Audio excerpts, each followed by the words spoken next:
Right, so I just have to share this. Okay, in chess, usually, when I play white and I play black, I have openings that I just gravitate towards and I just play no matter what, because I'm most comfortable with. And for the white, it's the queen's gambit. So instead of the typical e4, I play the queen d4, right? And if I'm playing black, for example, with an e4, I play the Sicilian. So when I play the queen's gambit, usually the best case scenario that I hope for is I play d4, the match with d4, and then I play queen's gambit, and then the take, and then I can proceed. So that this is called queen gambit accepted.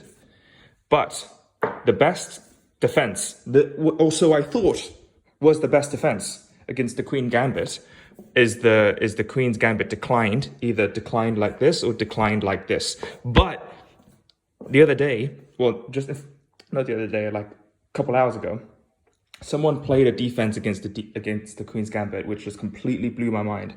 And I've just been replaying it, trying to figure out, like, what have I been doing wrong? Where's the weakness? And how did white not get fucked from this defense? And that's just like the sacrifice of the e4 pawn, like right here. So obviously it looks like it's a central pawn given to you for free. So you take it, right? Your upper piece, and then the attack your pawn with e4. So you defend, naturally, you defend and develop a piece too. And then they play a really weird move, which is this queen here. And it looks like it's blocking that bishop, but it's double attacking this pawn. So there's literally no piece on this board right here, right now, that can defend this pawn as well, except for bishop to this position.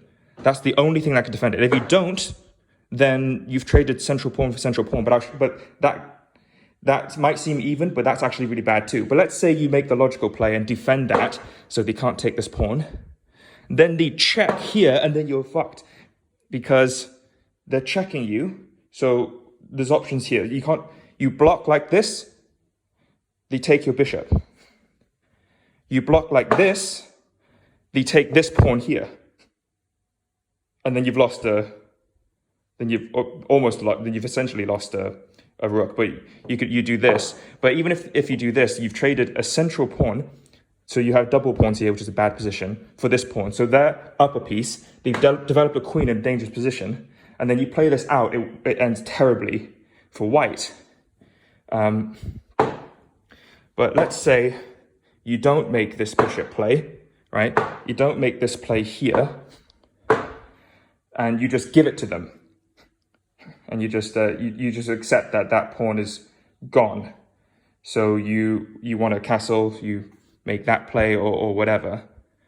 And then they take, right? And then you take a knight. So it's a knight for knight trade. So you've traded knights. But look what's happened. You've got a queen unthreatened in the middle of the board. And then sure, you might think, okay, they can't castle because they're over there. So your advantage is that you can castle. You move this bishop here, next move you can castle.